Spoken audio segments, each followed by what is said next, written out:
অপর্ণা সেনের প্রেমে পড়েছিলেন কমল হাসান, মনোযোগ কাটতেই নাকি বাংলা শিখেছিলেন।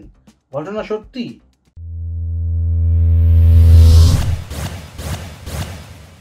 কমল হাসান, অপর্ণা সেন কোনোদিন তারা পর্দা ভাগ করেননি।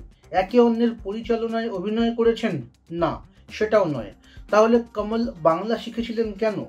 সম্প্রতি এক সাক্ষাৎকারে সেই রহস্য ফাঁস করেছেন কমল হাসানের মেয়ে শ্রুতি হাসান।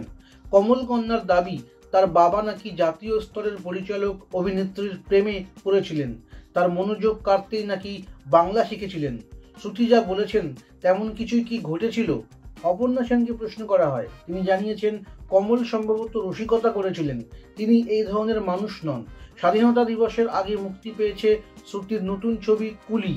তারই একান্ত সাক্ষাৎকারে তিনি আর ছবির সহ অভিনেতা সত্যরাজ নিজেদের নানা কথা ভাগ করে নিচ্ছিলেন। কথায় কথায় মাতৃভাষা ছাড়াও অভিনেতাদের অন্য ভাষা জানার প্রসঙ্গ ওঠে। সত্যরাজ প্রশংসার সুরে জানান, বাবা কমল হাসানের মতো শ্রুতিও একাধিক ভাষা জানেন। তারই উত্তর দিতে গিয়ে অভিনেত্রীর দাবি, অপর্ণা সেনকে বাবা শ্রদ্ধা করেন, পছন্দও করেন। শুনেছি সেই আগ্রহেই নাকি বাংলা ভাষা শিখেছিলেন। কমল কন্যার মতে, তার বাবা মাত্র একটি বাংলা ছবি করেছিলেন। 1977 সালে মুক্তি পেয়েছিল কবিতা। ভরত শামসের পরিচালিত ছবিটির তামিল ছবি আভাল আরু থোডার কথাই এর বাংলা সংস্করণ।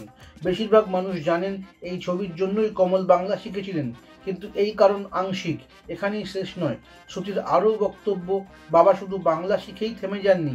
তার ছবি হে রামে নায়িকা রানী মুখোপাধ্যায় চরিত্রের নামও ছিল অপর্ণা রাম। সাক্ষাৎকারে শ্রুতি যা বলেছেন, বাস্তবে কি সেরকমই কিছু ঘটেছিল? অপর্ণা কিন্তু বিষয়টিকে উড়িয়ে দিয়েছেন। তার কথায়, কমল অত্যন্ত গম্ভীর প্রকৃতির, এই ধরনের মানসিকতার মানুষ তিনি নন। হয়তো কখনো রসিকতা করে কিছু বলে থাকতেও পারেন, এর বেশি কিছু আমি অন্তত মনে করছি না। অপর্ণা বলেছেন, এই ধরনের বিষয়ের প্রতি একেবারেই আগ্রহী নন তিনি, তাই এর বেশি আর কিছুই বলার নেই তার।